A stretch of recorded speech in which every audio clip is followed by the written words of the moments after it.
Hello everyone, आज हम लोग पढ़ने वाले हैं क्लास 9th के फाइनल एग्ज़ाम की प्रिपरेशन के लिए अपठित गद्यांश सीरीज़ की पार्ट 9। पिछली क्लास में हमने पार्ट 1 से पार्ट 8 तक कंप्लीट कर लिया है। अगर आपने वो वीडियो नहीं देखी है तो आप प्लेलिस्ट में जाकर देख सकते हैं। तो चलिए शुरू करते हैं आज की क्लास। मैं डिस्क्रिप्शन बॉक्स में भी फाइनल एग्ज़ाम की प्रिपरेशन के लिए प्लेलिस्ट की लिंक दे दूँगी।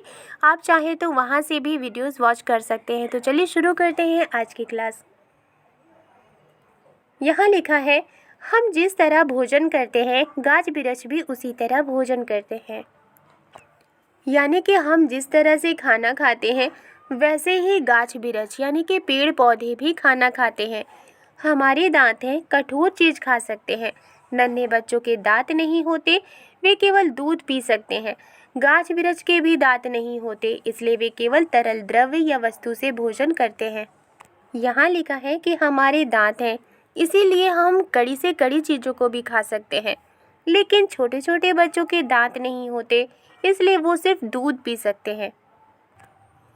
पेड़ पौधों के भी दांत नहीं होते, इसलिए वे सिर्फ तरल द्रव्य या वस्तु से भोजन ग्रहण करते हैं। यानी कि जब पेड़ पौधे ग्रो करते हैं तो उनके जो रूट्स होती हैं, उनके जो जड़ें होती हैं, वो पानी में घुले हुए जो पोषक तत्व होते हैं, जो न्यूट्रिएंट्स होते हैं, उन्हें ही पानी के जरिए एब्जॉर्ब करते हैं। इसीलिए यहाँ लिखा है कि जो पेड़ पौधे होते हैं वे सिर्फ तरल द्रव्य या वस्तु से भोजन ग्रहण करते हैं। गाछ बिरछ जड़ के द्वारा माटी से रसपान करते हैं। चीनी में पानी डालने पर चीनी गल जाती है। माटी में पानी डालने पर उसके भीतर बहुत से द्रव्य गल जाते हैं। गाछ बिरछ वे ही तमाम द्रव्य सोखते हैं। पेड़ पौधे मिट्टी से ही रसपान करते हैं, यानी कि वो मिट्टी से ही न्यूट्रिएंट्स लेते हैं और भोजन करते हैं। मिट्टी से क्यों? क्योंकि मिट्टी में पानी होती है और पानी में ज़रूरी पोषक तत्व होते हैं, न्यूट्रिएंट्स होते हैं। और जो न्यूट्रिएंट्स होते हैं, पोषक तत्व होते हैं, वो पानी से मिक्स होते हैं और पानी के जरिए ही वो पेड़ पौधे तक पहुंचते हैं। चीनी में पानी डालने पर चीनी गल जाती है, यानी कि पानी में अगर चीनी डाला जाए तो वो घुल जाएगी। मिट्टी में पानी डालने पर उसके भीतर बहुत से द्रव्य गल जाते हैं, यानी कि मिट्टी में अगर पानी दिया जाए तो पानी में बहुत सारी चीज़ें गल जाते हैं। गाछ बिरछ वे ही तमाम द्रव्य सोखते हैं और जो पेड़ पौधे होते हैं वे ही उन तमाम द्रव्य सोखते हैं, यानी जो भी न्यूट्रिएंट्स होते हैं जो लिक्विड फॉर्म में पानी के साथ मिले हुए होते हैं उन्हें ही वो सोखते हैं। जड़ों को पानी ना मिलने पर पेड़ का भोजन बंद हो जाता है, पेड़ मर जाता है। यानी कि जड़ों को अगर पानी ना दी जाए तो पेड़ों की जो जड़ें हैं उन्हें पानी ना मिलने पर पेड़ का भोजन बंद हो जाता है और इस तरह से पेड़ मर जाता है। खुर्दबीन से अत्यंत सूक्ष्म पदार्थ स्पष्टतया देखे जा सकते हैं। पेड़ की डाल अथवा जड़ का उस यंत्र द्वारा परीक्षण करके देखा जा सकता है कि पेड़ में हजारों हजार नल हैं। यहाँ लिखा है कि खुर्दबीन से, यानी कि जो माइक्रोस्कोप होता है उससे बहुत ही छोटे छोटे सूक्ष्म पदार्थ, यानी कि जो न्यूट्रिएंट्स होते हैं, जो पदार्थ होते हैं, उन्हें साफ देखा जा सकता है।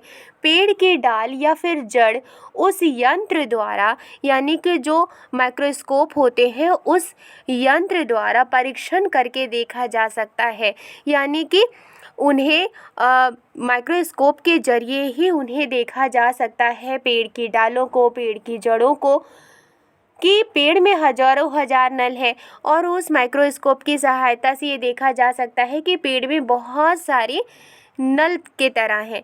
इन्हीं सब नलों के द्वारा माटी से पेड़ के शरीर में रस का संचार होता है और इन्हीं सब नलों के जरिए ही मिट्टी से पेड़ के शरीर में रस का संचार होता है, यानी कि पानी का संचार होता है और पानी में जो न्यूट्रिएंट्स होते हैं उनका संचार होता है। इस गद्यांश से रिलेटेड यहाँ कुछ क्वेश्चंस दिए गए हैं, उन्हें भी हम लोग पढ़ लेते हैं। यहाँ लिखा है, गाछ बिरछ का क्या अर्थ होता है? इसका आंसर है घास पात, फल फूल, पेड़ पौधे या मिट्टी पानी। इसका आंसर है पेड़ पौधे। नेक्स्ट है, गाछ बिरछ के क्या नहीं होते? पत्ते, दांत, फूल या फल। इसका आंसर है दांत। नेक्स्ट क्वेश्चन है, गाछ बिरछ किसके द्वारा माटी से रसपान करते हैं? जड़ के द्वारा, तना के द्वारा, टहनी के द्वारा, पत्तों के द्वारा। इसका आंसर है जड़ के द्वारा। नेक्स्ट क्वेश्चन है, पेड़ कब मर जाता है? खाद ना मिलने पर, पानी ना मिलने पर, मिट्टी ना मिलने पर, दवा ना मिलने पर। इसका आंसर है पानी ना मिलने पर। अत्यंत सूक्ष्म पदार्थ किस यंत्र से देखे जा सकते हैं? बीन से, खुर्दबीन से, जर्दबीन से, जटिल बीन से। इसका आंसर है खुर्दबीन से। आज के लिए बस इतना ही। वीडियो पसंद आई है तो लाइक एंड सब्सक्राइब करना मत भूलिएगा। मिलती हूँ नेक्स्ट वीडियो में। Thank you.